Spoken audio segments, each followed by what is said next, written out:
Well, let's go to Kenya now, where the domestic borrowing schedule for the country's government has become a victim of the country's decision to impose rate caps last September.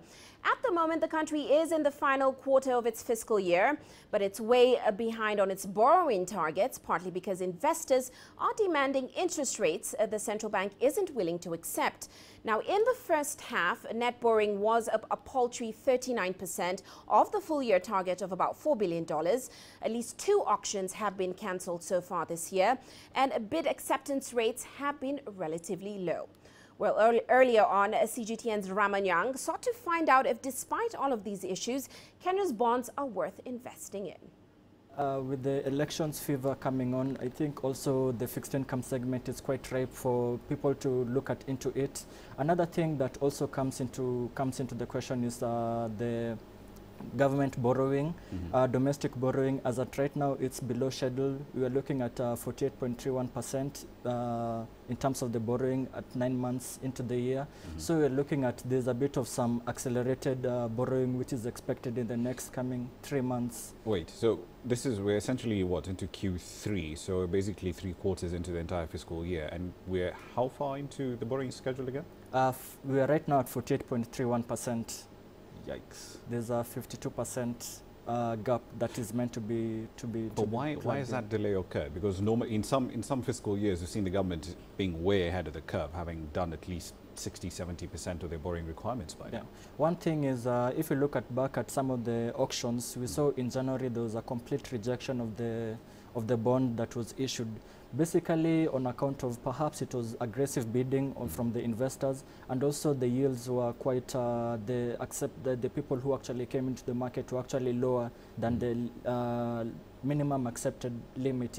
So what the verdict from that hasn't come out in the open, but what we're looking at, perhaps it was due to aggressive bidding, or rather than there was a minimal subscription rate.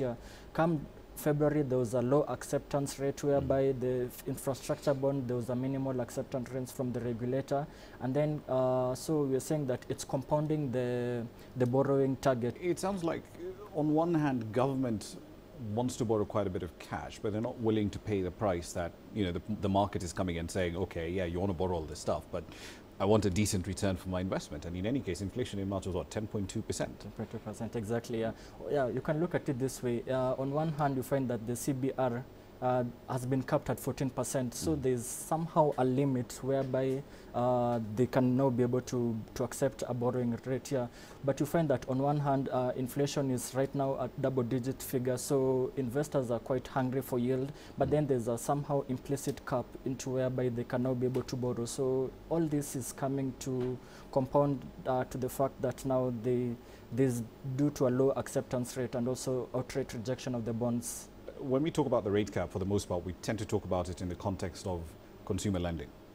But when it comes to the bond market for fixed income traders like yourself, it apparently also implies that you can't essentially tell the government, okay, if I'm lending you cash, give me a yield of a coupon rate of anywhere above 14%. Why is that? Because it's not explicitly capped.